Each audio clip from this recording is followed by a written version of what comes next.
ভূত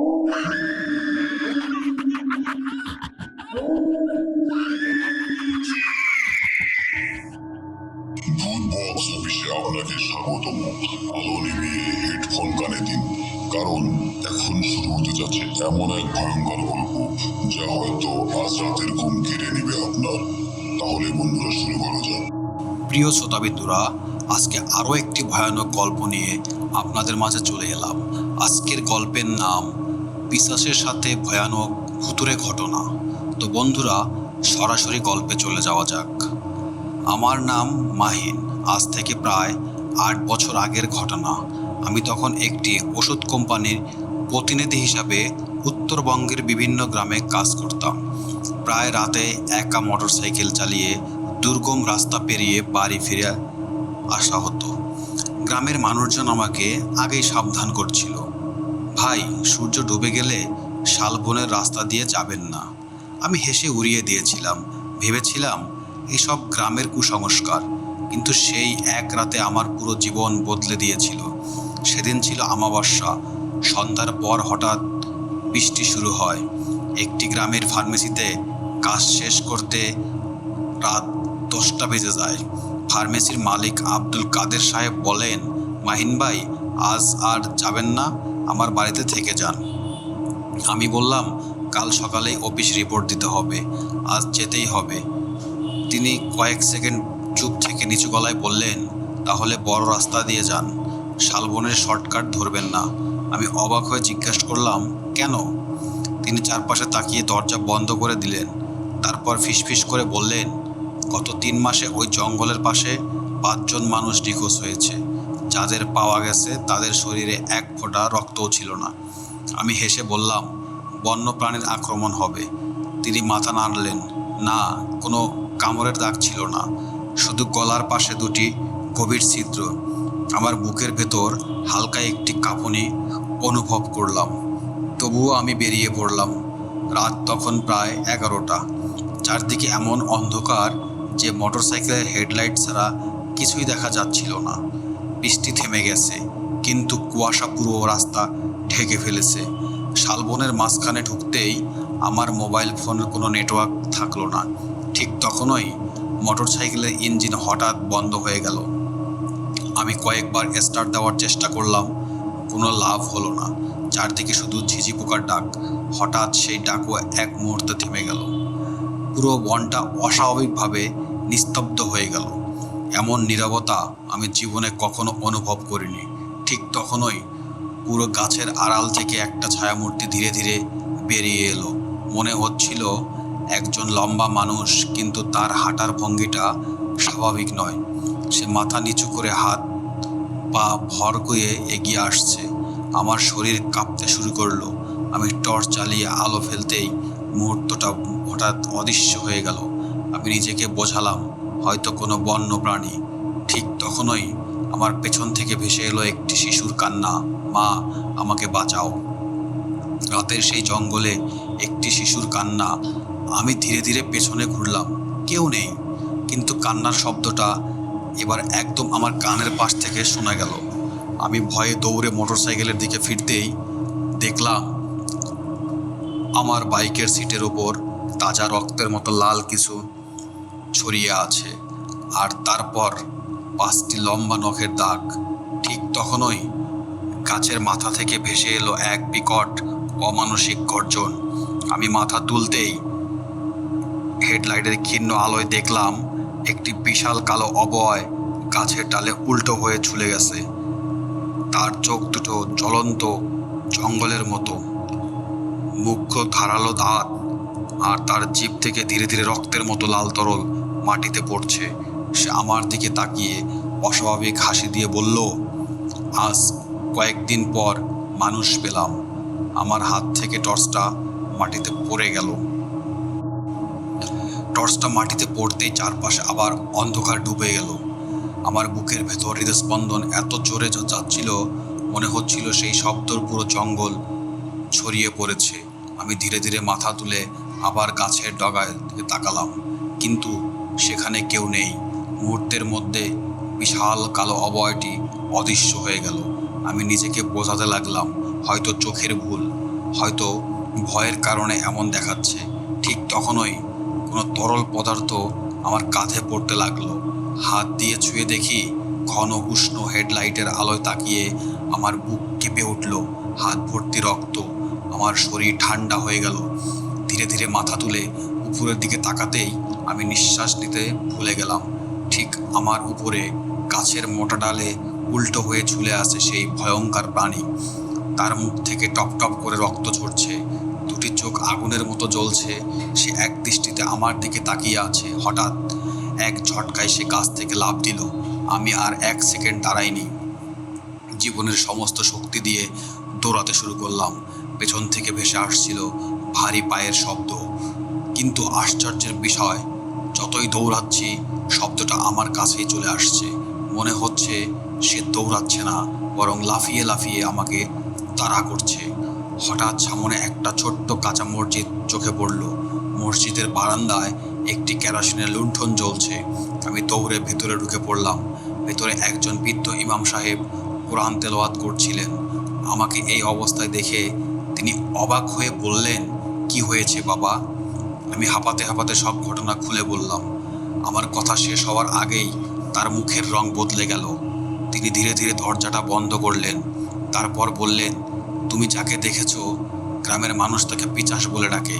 আমি কাঁপা গলায় বললাম, পিচাস? তিনি মাথা নাড়লেন। অনেক বছর আগে এই জঙ্গলে এক নিষ্ঠুর ডাকাত সর্দার মারা যায়। লোককথায় আছে তার আত্মা শান্তি পায়নি। মানুষকে এই অশুভ সত্তা হিসাবে এই জঙ্গলে ঘুরে বেড়ায়। তিনি আরও বলেন, রাত শেষ না হওয়া পর্যন্ত বাইরে যেও না। ঠিক তখনই মসজিদের দরজায় 3 বার জোরে আঘাত পড়ল। আমরা দুজনে চুপ হয়ে রইলাম। তারপর বাইরে ভেসে এলো এক পরিচিত কণ্ঠস্বর, মাহিন, দরজা খোলো। আমি কাদের? আমি চমকে উঠলাম। এই তো সেই ফার্মেসির মালিক কাদের সাহেবের গলা। আমি দরজার দিকে এগোতেই ইমাম সাহেব শক্ত করে আমার হাত চেপে ধরলেন। তিনি ফিসফিস করে বললেন, দরজা খুলবে না?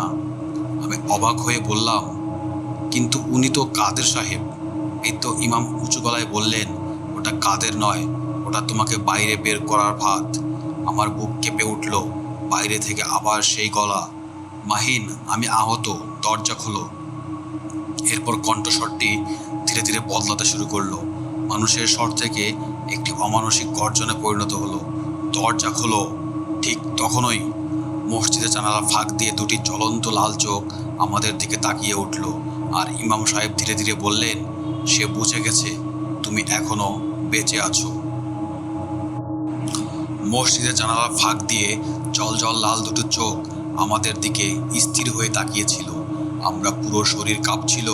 বৃদ্ধ ইমাম সাহেব নিচু গলায় বললেন, কোনো অবস্থাতেই দরজা খুলবে না, আর যতই তোমার পরিচিত কারো কণ্ঠস্বর শোনো, সাড়া দেবে না। আমি ভয়ে জিজ্ঞাসা করলাম, ওটা কি সত্যি মানুষ নয়? তিনি বিশ্বাস দিলে বললেন, পিশাচ কখনো নিজের আসল রূপ স্বীকার ধরে না। সে মানুষের পরিচয়, সব প্রিয় মানুষের কণ্ঠস্বর নকল করে। কেউ দরজা খুললে আর রক্ষা নেই। ঠিক তখনই বাইরে থেকে আবার শব্দ, কিন্তু এবার আমার মায়ের গলা, মাহিন, বাবা, দরজা খোল, আমি এসেছি। আমার বুকটা মোচড় দিয়ে উঠল। আমি জানতাম আমার মা এই জঙ্গলে আসতেই পারেন না, তবুও কেউ ডাকাতের বাস্তব ছিল যে। আমার চোখে পানি চলে এলো। আমি দরজার দিকে এক পা বাড়াতেই ইমাম সাহেব কড়া গলায় বললেন, ওটা তোমার মা না? হঠাৎ মসজিদের চারপাশে অদ্ভুত শব্দ শুরু হলো। মনে হচ্ছিল শত শত মানুষ একসঙ্গে হাঁটছে। আমি জানালার ফাঁক দিয়ে তাকাতেই দেখি কুয়াশার মধ্যে অনেকগুলো কালো অবয়ব দাঁড়িয়ে আছে।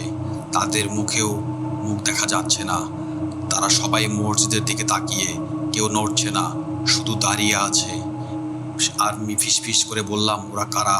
ইমাম সাহেব কিছুক্ষণ চুপ করে বললেন, যারা এই জঙ্গলে হারিয়ে গেছে।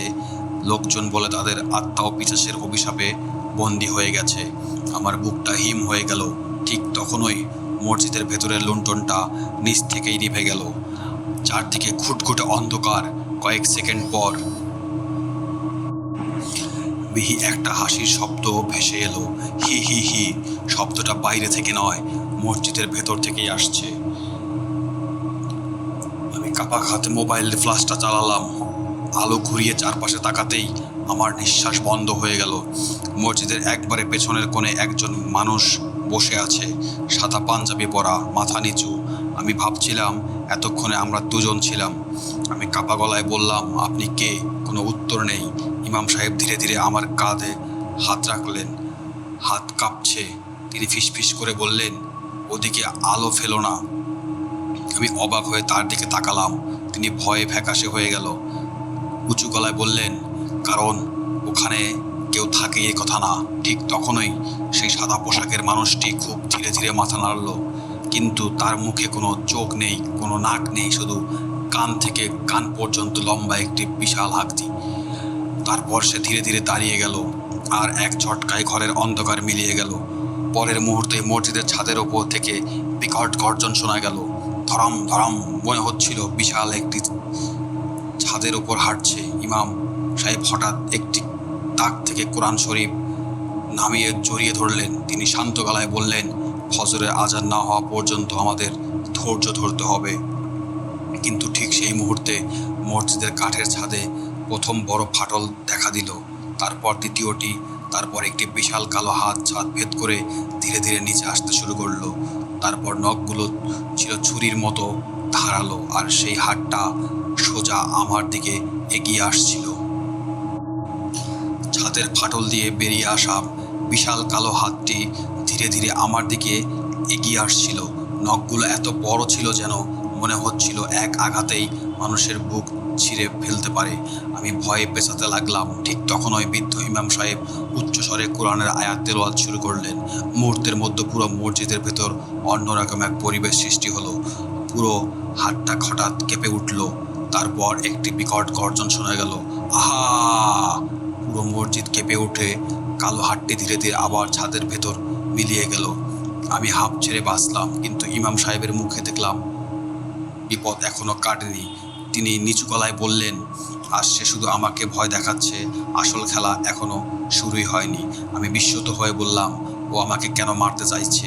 ইমাম সাহেব কিছুক্ষণ নীরব থেকে বললেন, কারণ তোমার সঙ্গে তার পুরনো সম্পর্ক আছে। আমি অবাক হয়ে গেলাম, আমার সঙ্গে? তিনি মাথা নাড়লেন। তোমার বাবার নাম কি আব্দুর রহমান? আমি স্তব্ধ হয়ে গেলাম। জি, কিন্তু আপনি কিভাবে জানলেন? ইমাম সাহেব দীর্ঘশ্বাস ফেললেন। আজ থেকে প্রায় 30 বছর আগে তোমার বাবা এই জঙ্গলের বন বিভাগের চাকরি করতেন। আমি বিস্ময়ে তার দিকে তাকিয়ে রইলাম। এই কথাটা আমি আগে কখনোই শুনিনি। তিনি বলতে শুরু করলেন, তখন এই জঙ্গলে কাঠচোরদের খুব উৎপাত ছিল। এক রাতে বনরক্ষীরা একটি পরিত্যক্ত কুঁড়েঘর অভিযান চালায়। সেখানে একজন অদ্ভুত মানুষকে পাওয়া যায়। তার পুরো শরীর কালো ছাইয়ে মাখা, চারপাশে মানুষের হাড়, মাটিতে অদ্ভুত সব চিহ্ন। লোকটা মানুষের মতো ছিল না, কিন্তু তার চোখ একেবারে রক্তলাল। গ্রামের লোকজন বলতো সে বহু বছর ধরে নিষিদ্ধ তন্ত্রচর্চা করছিল, মানুষের ক্ষতি করে শক্তি অর্জন করতে চাইতো। এক রাতে সেই তান্ত্রিক নাকি আর দুপুর ফিরে আসে। তারপর থেকেই সে আর মানুষ থাকেনি। ধীরে ধীরে সে এক ভয়ঙ্কর পিশাচে পরিণত হয়। তোমার বাবা ও তার সঙ্গীরা সেই কুঁড়ে ঘরে আগুন লাগিয়ে থামানোর চেষ্টা করছিল। সবাই ভেবেছিল সে আগুন পুড়ে মারা গেছে, কিন্তু মরেনি, বরং প্রতিশোধ নেওয়ার শপথ করছিল। আমার শরীর শিউরে উঠল। আমি ফিসফিস করে বললাম, তাহলে সে আমাকে খুঁজছে শুধু বাবার প্রতিশোধ নেওয়ার জন্য? ইমাম সাহেব ধীরে ধীরে মাথা নাড়লেন। ঠিক তখনই মসজিদের বাইরে থেকে এক বিকট হাসি ভেসে এলো, হা হা হা। সেই হাসির সঙ্গে সঙ্গে মাটিতে কেঁপে উঠতে লাগলো। আমরা দরজার ফাঁক দিয়ে বাইরে তাকালাম। কুয়াশা ধীরে ধীরে সরে যাচ্ছে, আর তার মাঝখান থেকে বেরিয়ে আসছে সেই পিশাচ। এবার তাকে সম্পূর্ণ দেখা যাচ্ছে। তার উচ্চতা প্রায় 10 ফুট, সারা শরীরে পোড়াম চামড়া, দুটি লম্বা হাত হাঁটুরও নিচে ঝুলে আছে, মুখ ভর্তি ধারালো দাঁত, আর দু চোখে জ্বলছে অঙ্গনের মতো। সে ধীরে ধীরে মসজিদের সামনে এসে দাঁড়ালো। তারপর মানুষের মতো স্বাভাবিক কণ্ঠে বলল, আব্দুর রহমানকে পাইনি, তাই তার ছেলেকেই নিয়ে যাব। আমার বুকের ভেতর যেন রক্ত হিম হয়ে গেল। ঠিক তখনই দূরের একটি মসজিদ থেকে আজানের প্রথম ধ্বনি ভেসে এলো, আল্লাহু আকবার, আল্লাহু আকবার। আজানের শব্দ শোনা মাত্র পিশাচটি বিকট চিৎকার করে উঠল। সেই দুই হাত দিয়ে নিজের কানে চেপে ধরলো। তার শরীর থেকে ধোঁয়া বের হতে লাগলো, কিন্তু সে পালিয়ে গেল না, বরং রাগে উন্মাদ হয়ে পুরো মসজিদের দরজায় এমন জোরে আঘাত করলো যে কাঠের দরজাটি মাঝখান থেকে ফেটে গেল। আর সেই ফাটলের ভেতর দিয়ে পিশাচের জ্বলন্ত লাল চোখ দুটি ধীরে ধীরে আমার দিকে উঠল। সে ঠান্ডা গলায় বলল, আজান আমাকে থামাতে পারবে, কিন্তু চিরদিন নয়। পিশাচের লাল জ্বলন্ত চোখ দুটো দরজার ফাটল দিয়ে আমার দিকে স্থির হয়ে তাকিয়েছিল। আজানের ধ্বনি ধীরে ধীরে চারদিক ছড়িয়ে পড়ছে। প্রথমবারের মতো আমি দেখলাম সেই ভয়ঙ্কর পিশাচটি কষ্টে ছটফট করছে। তার শরীর থেকে কালো ধোঁয়া বের হচ্ছে। সে বিকট গলায় চিৎকার করে বলল, আজ আমাকে রক্ষা পেলি, কিন্তু পরের অমাবস্যায় তুই আমার। শেষ কথার আগেই এক ঝড়ো হাওয়ার জঙ্গলের অন্ধকার মিলিয়ে গেল। চারদিকে আবার নিস্তব্ধতা নেমে এলো। আমি কাঁপতে কাঁপতে মেঝেতে বসে পড়লাম। বৃদ্ধ ইমাম সাহেব দীর্ঘক্ষণ ফেলে বললেন, বিপদ এখনো শেষ হয়নি, সে আবার আমার দিকে ভাসবে। আমি ভয়ে জিজ্ঞাসা করলাম, তাহলে আমি কি করব? তিনি কিছুক্ষণ চুপ থেকে মসজিদের একটি পুরনো কাঠের বাক্স খুললেন। সেখান থেকে একটি হলদেটে মানচিত্র বের করলেন। মানচিত্রের মাঝখানে লাল কালি দিয়ে একটি জায়গা চিহ্নিত করা। তিনি বললেন, এই জঙ্গলের গভীরে একটি গুহা আছে। বহু বছর আগে সেই তান্ত্রিক যেখানে নিষিদ্ধ সাধনা করত, তার সমস্ত অবশুভ শক্তির উৎস এখনো সেখান থেকে লুকিয়ে আছে। আমি অবাক হয়ে বললাম, সেটা ধ্বংস করা যাবে? তিনি ধীরে ধীরে মাথা নাড়লেন। যদি সেই অভিশপ্ত ধ্বংসটি ধ্বংস হয়ে যায়, তাহলে হয়তো পিশাচও মুক্তি পাবে। পরের দিন সূর্য ওঠার পর গ্রামের মানুষজন সাহসী মানুষকে নিয়ে আমার জঙ্গলের ভেতর রওনা দিলেন। দলের ভেতর সবাই ভীতু, কেউ কথা বলছে না। প্রায় 2 ঘন্টা হাঁটার পর একটি পাহাড়ের নিচে পৌঁছালাম। সেখানে গলাচাপা আড়ালে লুকিয়েছিল একটি সরু গুহার মুখ। গুহার ভেতর থেকে বরফ শীতল বাতাস বের হচ্ছিল, আর সেই বাতাস ভেসে আসছিল পচা মাংসের গন্ধ। আমরা টর্চ চালিয়ে ভেতরে ঢুকলাম। কিছু দূর এগোতেই চারপাশের দেয়াল অদ্ভুত সব চিহ্ন, শুকিয়ে যাওয়া কালো দাগের দাগ, আর মেঝে জুড়ে মানুষের পুরনো হাড়। দলের একজন আতঙ্কে বলল, আমরা ফিরে যাই। ঠিক তখনই গুহার গভীর থেকে ভেসে এলো সেই পরিচিত হাসি, হা হা হা। আমাদের টর্চের আলো একসঙ্গে নিভে গেল। পুরো গুহা অন্ধকার।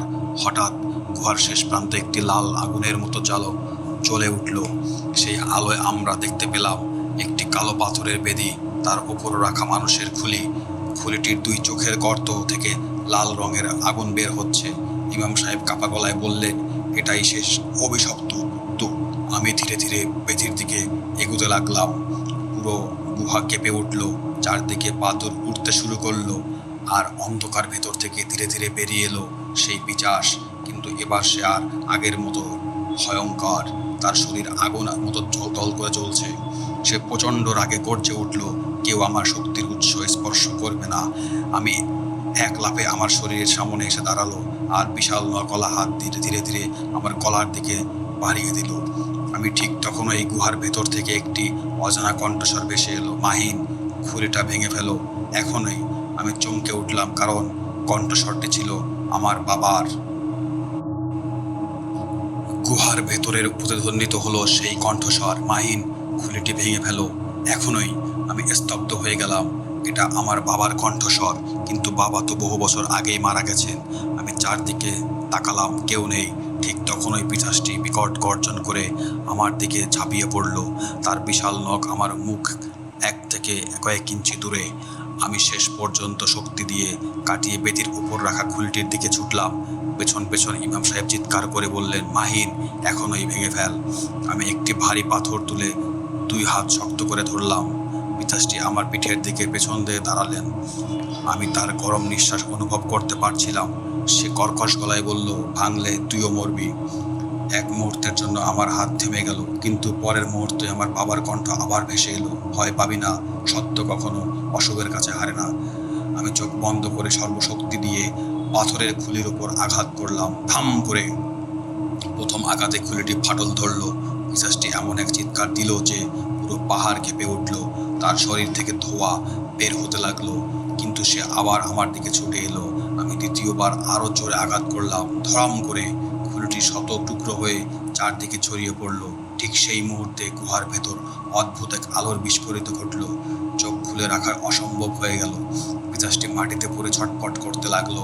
তার ভয়ঙ্কর চেহারাটা ধীরে ধীরে বদলাতে শুরু করলো। আগুনের মতো লাল চোখ নিভে গেল, দাঁতগুলো ছোট হয়ে এলো, কালো পোড়া চামড়া ঝরে পড়তে লাগলো। কয়েক সেকেন্ড পর আমাদের সামনে দাঁড়িয়ে ছিল এক সাধারণ মানুষ। তার চোখে অনুশোচনা, মুখে অসীম ক্লান্তি। সে কাঁদতে কাঁদতে বলল, লোভ আর ক্ষমতার নেশায় আমাকে এই পরিণত নিয়েছে। আমি মানুষ ছিলাম, কিন্তু নিজের পাপের কারণে দানবে পরিণত হয়েছিলাম। সে আমার দিকে তাকিয়ে বলল, তুমি নিজে আজ শুধু নিজেকে নয়, আমাকে এই অভিশাপ থেকেও মুক্তি দিলে। কথাগুলো শেষ হতেই তার শরীর ধীরে ধীরে সব আলোর কণা ভেঙে আকাশের দিকে মিলিয়ে গেল। ঠিক তখনই গুহার ভেতরে সব কালো চিহ্ন একে একে অদৃশ্য হতে লাগলো। দেয়ালে রক্তের দাগ মিলিয়ে হাড়গুঁড়ো ধুলো হয়ে গেল। বরফ শীতল বাতাসের বদলে ভেসে এলো ভোরের নির্মল হাওয়া। গুহার বাইরে পাখির ডাক শোনা, সূর্য উঠেছে। ইমাম সাহেব আমার কাঁধে হাত রেখে বললেন, আল্লাহর রহমত, আজ বহু বছরের একটি অশুভ অধ্যায় শেষ হলো। আমি আবার সেই জায়গায় গেলাম, কিন্তু সেখানে কোনো গুহা নেই, শুধু সবুজ গাছপালা আর পাখির ডাক। মানুষ বলল, এই ঘটনার পর কখনো কেউ জঙ্গলেও অদ্ভুত কিছু দেখেনি। মানুষ আবার নির্ভয়ে সেই রাস্তা দিয়ে চলাচল শুরু করছে। আমি মনে মনে আল্লাহর কাছে শুকরিয়া আদায় করলাম। ভেবেছিলাম সব শেষ, কিন্তু সেই রাতের ঠিক 1 বছর পর একদল কাঠুরে জঙ্গলে আরও গভীর একটি নতুন গুহার সন্ধান পায়। তাদের একজন মোবাইলে ভিডিও করছিল। ভিডিওটি দেখা যায় গুহার এক কোণে একটি পুরনো কালো পাথরের বেদি, কিন্তু এবার সেখানে মানুষের খুলি নয়, একটি কালো মাটির কলস রাখা। ক্যামেরা যখন কলসটির কাছে যায়, তার ভেতর থেকে ধীরে ধীরে দুটি লাল চোখ খুলে যায়। ভিডিওটি ঠিক সেখানেই বন্ধ হয়ে যায়। পরদিন সেই কাঠুরের একজন নিখোঁজ হয়ে যায়। আজও গ্রামের প্রবীণরা বলেন, অশুভ শক্তি কখনো পুরোপুরি ধ্বংস হয় না। যদি মানুষের মনে লোভ, অহংকার আর নিষ্ঠুরতা জন্মায়, তাহলে অন্ধকার আবার ফিরে আসে। আর গভীর রাতে শালবনের ভেতর দিয়ে গেলে কখনো কখনো শোনা যায় ধীর ভারী পদচারণ, ধূপ ধূপ ধূপ করে। আর কেউ যদি ভুল করে সেই শব্দের দিকে তাকায়, তবে হয়তো সে আর কখনো ফিরে আসে না, এভাবেই হারিয়ে যায়। তাও বন্ধুরা, আজকের গল্পটি কেমন লাগলো আমাদের জানাবেন। আর আজকের গল্পটি এখানেই সমাপ্ত হয়ে যায়। ধন্যবাদ।